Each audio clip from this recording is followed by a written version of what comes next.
Hi guys, this is Kevin and Kim with KKOA back at you with another one of our topics. Yay!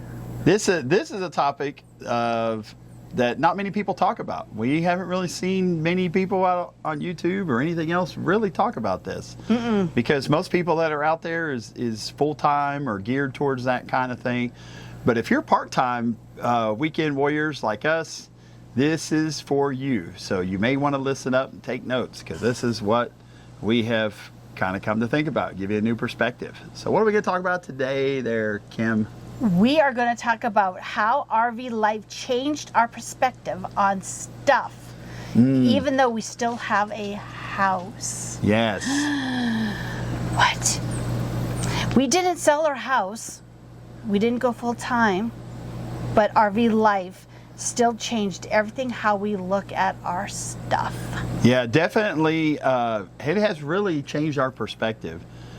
These past 5 years of doing these travels have really gave us a different perspective on not just what we have, currently, but kind of what do we really need to keep us happy. Do you? Yeah. I mean, I think people get so hung up trying to keep up with the Joneses or anything else, and they always have all this stuff. Why? I remember sitting in the RV one night and I was looking at pictures and I was like, oh my gosh, why do we have so many books? The photo albums or stuff, or just pictures? No, just reading books. Oh, yeah, yeah. And I don't know, and I was like, why do we have all this? And because I was just looking at the RV, the simplicity of it, and I was like, oh, the stuff at home is overwhelming. And then you're cleaning hours, and 15 minutes of cleaning is all it takes in the RV, because there's not a lot of stuff and you're happy with not a lot of stuff. And are you missing any of that? No. Yeah. And so you start to, when you get home, you're like, why do I have all this stuff? And it was a revelation. It was like the first year I was like, I don't need half this stuff. So I start purging. One thing you realize, because you have such limited space, I mean, of course on the weekends, you're not fully loading up or anything else, and people that are full-time can understand that you're still limited on space and weight, and you've got to be very strategic on what you pack, and because of just the confined space and what you can carry. Right. But really, you can get by. I mean, do you need to have table setting for 20 people? Do you really need to have grandma's china and the china hutch and all that stuff, or they only take out once a year for Thanksgiving? No. Which we do. Yes. So, I mean, do you really need Does it bring grandma back? I'm sorry. No. I'm sorry. It doesn't. All right, let's get back on topic. Sorry. We get a little bit off because this is something that many of you out there that maybe can relate, that you notice the same thing when you go away for the weekend. So I don't know. Well, that brings to number one, how we realize how little we actually need. Like grandma's china. Yeah. Do I need all those tools I have in the garage? Yeah, probably. Some. All those books. I don't want to get rid of my tools. Do we need all the books that we have in the bookshelf that we've read a couple times? No. All my school supplies? No. I look and I'm like, oh my gosh, I have a whole, I don't even want to get into it, pencils and scissors and gobs, and I keep buying them. And I go, why? I don't need them. Yeah. And I had somebody ask me in a Bible study, like, if you could only take blah, blah, blah. On an island or something or whatever. I don't know. But I was just like, I looked at my house, I'm like, nothing. Like nothing.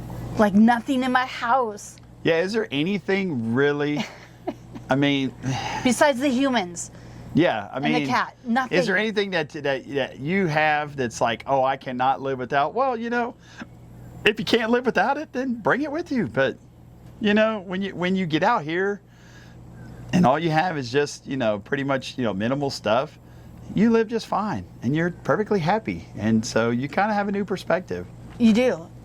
And you really do. Every time I go home, I look around after going away for a weekend or anything else. I just look around like, there's just so much. It seems like we got so much stuff. So. And it's really overwhelming when you have to clean. Yeah.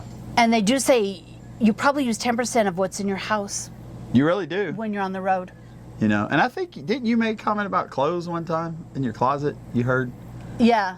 Like you take your hanger and you flip it, all your clothes the back way, and then after a year, when the hanger's the right way, everything else that's backwards, you get rid of, because that's the clothes Yeah. you don't wear. If you haven't worn it in a year's time, Yeah. why are you keeping a cold closet full of clothes? And my girlfriend just bought an RV, and I told her, shop your house first, Yeah. because that will make you feel like you're at home and you're not wasting money. Yeah. Because I know you're going to have plenty of already stuff in your house to fill up your RV. Yes. I guarantee you. And you're not even going to miss it at home. So that is one. Number two, we started questioning our storage habits. Oh, yeah. Closet, garage, attic. What is in our attic? I have no idea. It is full. It is full of everything up there. Do you know that when we moved in, you still have stuff from the military up in there? Really? Way back from when you're in Germany? This is how important it is. I'm just saying, it just dawned on me. Yeah. You haven't touched in years. Really makes you really, 25 years. makes you really think that how important that is. Yeah, I know. We really need to purge a lot of that stuff. So, storage habits. Because when you're in the RV Once again, you're very limited for space. and storaging is strategic. Yes, you try to So- find stuff that's collapsible, stuff that'll fit in little areas. Mm-hmm. You know, you're not packing as many clothes. How much clothes do you really need? I mean, do you need 40 pairs of underwear in your underwear drawer or 40 pairs of socks? No. Yeah, you do. No. Well, maybe. That's But you do. Yeah. Yeah, you have a tendency because of being used to being in a small space, a confined space. You do kind of evaluate, like, is this something we really need or anything else? I don't know. right. You start just thinking differently. Yeah, You really do. yeah. What else? Okay, that was number two. Number three, we appreciate our house more, but differently. What do I mean by that? It's no longer just a place to store things. Okay, it's a place to recharge, regroup, and reflect. I mean, because honestly, we want to come out here because our RV is cleaner. Yeah, it is easier. I mean, our house is pretty decent size, and man, with the kids and everything, they just mess it up. Man, it takes like it's a big chore to clean the house. And that's on the inside. And how is it that the dishes are more in the house than here? I know. How is it we have a whole dishwasher full of dishes every day at the Yeah. house, but yet we'll have just a couple plates, a couple bowls, forks, and that's it. We get along. Please tell me how. I don't know. I don't know.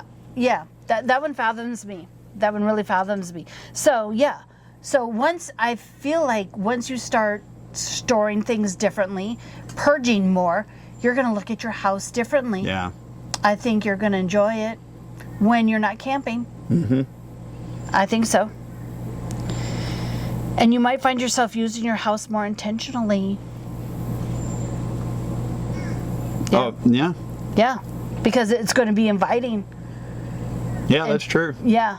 Yeah, because you'll probably, when you start downsizing or realizing your stuff and get rid of it and all these things that we're talking about, you'll probably use your house. You'll be used to kind of transition from RV life to house life, and it'll be very simple. So Yeah, it'll feel the same, and it won't feel like you have to clean so much. So number 4, we're more thoughtful shoppers. Oh, that's a good topic. Yeah, RV life teaches you to ask, do I really need this? Even when you're back home, you start buying for function and joy, not just impulse. Oh, that is true. And You know. maybe you start thinking like different, like more ways than just one. Yeah. Yeah, because I always kind of ask, especially because once again, you're always trying to look at space. We have a smaller refrigerator here at the RV, and it's like, we're limited on space. So even when you go shopping, we kind of do less, spend less, because we're like, is it a want or a need? Mm-hmm. Do we really need this, or not? So because you start to kind of question. Whereas if you had this big house, who cares? Just go fill it up and whatever. Yeah. And then honestly, if I can't find a space, I just throw it in the garage. Yeah, that ain't no lie. Yeah. That seems to be the catch-all. Yeah. He's got a big bench and I just throw it on there. Yeah. And then let him deal with it. Great. That's why I love going home. So number 5 is we're building a hybrid lifestyle. So when you kind of do both, you know, RV life or part-time, full-time, and you got a balance between being a home life and then also balance being on the road life. So you're blending both, basically. Yes. So you do kind of have a blended. You're not just spending all your time at home and all your time. You're you know, part of your time is your home on the road, and part of your time is your home that's, you know, sticks and bricks. Yeah. So you do kind of have a little bit of hybrid lifestyle that's back and forth, the balance. That's what we need to do. Have it balanced. Because I'm starting to look at things and I'm like, how can I use this at home and in the RV? Yeah, exactly. So you try to find stuff that's that's multifaceted, or that you know, use on both things, inside and outside. Yeah. So that's kind of about it. Yeah. So anyway, what are y'all's thoughts with doing this? Is this something that you guys, you know, kind of agree and everything with this topic? I mean, you know, these are just some thoughts that we kind of put down of what we thought, you know, for those that are part-time out there. So this is, you guys may feel the same, or if you have anything, please give your comments. If you got anything, add to our list. We would love to hear those comments, and add those comments down below. Yeah, what's one thing you would never give up? Yes. Yeah, what is your definite thing that you would never give up? Yeah. So, alrighty. Well, that should conclude this week's topic of discussion. I guess this is Kevin and Kim Coffee Talk, that we're just sitting out here enjoying the day and discussing some of our thoughts and everything with you guys. So, if you guys, we just ask that you just continue to, you know, if you could support us each week and everything, hit that subscribe button, give us those thumbs up. It really helps us to continue to make these videos for you absolutely free week after week. And we definitely love hearing all the comments from you people out there. So I hope you enjoyed this. Please don't forget to hit us up. And I think that's a wrap. Yeah, and we'll see you next week. All right. See you later. Bye-bye. Bye.